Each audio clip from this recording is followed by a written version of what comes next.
Você quer estudar, mas seu cérebro não. Nunca houve um momento histórico em que aprender fosse tão necessário. O mundo muda rápido, as profissões se transformam, o conhecimento envelhece em poucos anos. Saber aprender deixou de ser diferencial e passou a ser condição mínima de sobrevivência. Ainda assim, nunca foi tão difícil sentar e estudar. As pessoas não fogem apenas do conteúdo, elas fogem da experiência de estudar, fogem do silêncio, da lentidão, da sensação de não entender imediatamente. E essa fuga costuma ser interpretada de forma equivocada, como falta de foco, como preguiça, como indisciplina.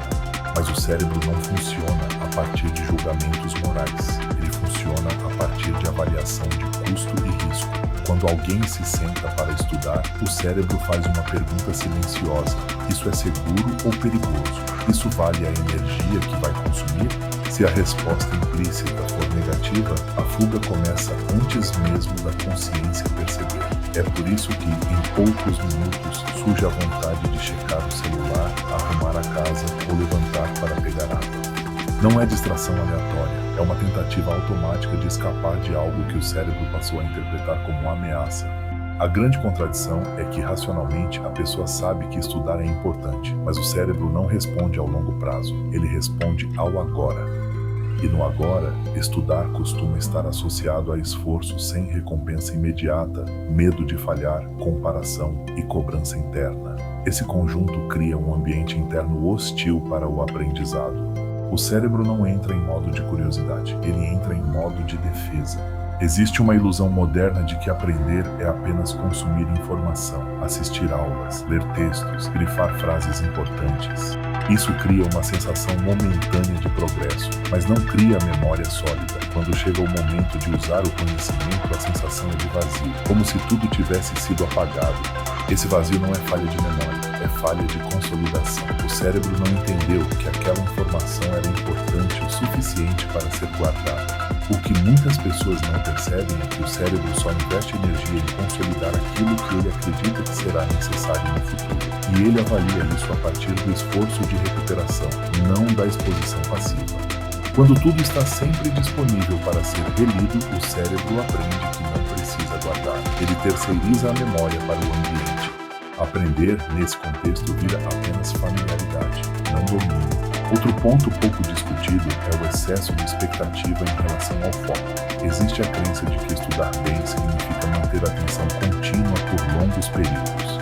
Isso ignora completamente o funcionamento do córtex pré-frontal, responsável pelo foco e pela tomada de decisão.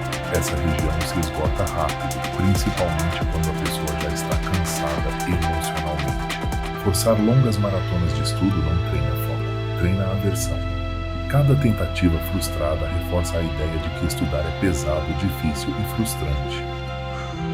E o cérebro aprende rápido essas associações.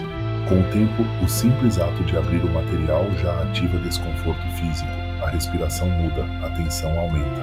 O estudo passa a ser vivido como ameaça, não como exploração. E quando isso acontece, nenhuma técnica isolada resolve, porque o problema deixou de ser método, virou relação. Aprender sempre foi um processo relacional, entre curiosidade e esforço, entre desafio e segurança. Quando a segurança desaparece, o cérebro prioriza sobreviver, não aprender. Por isso, estratégias que respeitam o ritmo, criam previsibilidade e reduzem a sensação de ameaça funcionam melhor do que promessas de produtividade extrema. O cérebro aprende melhor quando entende o começo, o meio e o fim do esforço, quando sabe que o desconforto tem limite.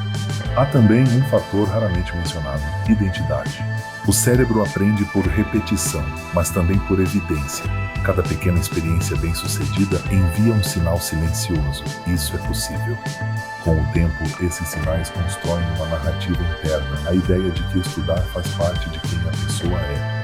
Quando algo vira identidade, o custo mental para agir diminui drasticamente. Não é mais uma luta diária, é um comportamento natural. Talvez então o problema não seja a tecnologia, nem a quantidade de estímulos. Talvez o problema seja tentar aprender em um estado interno constantemente ativado, tenso e ameaçado. O cérebro não foge do estudo porque odeia aprender. Ele foge porque aprendeu ao longo do tempo que estudar dói. E tudo que dói, o cérebro tenta evitar.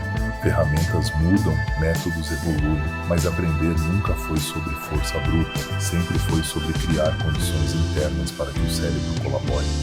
Segurança, sentido e repetição. Sem isso, o estudo vira batalha. Com isso, ele vira construção.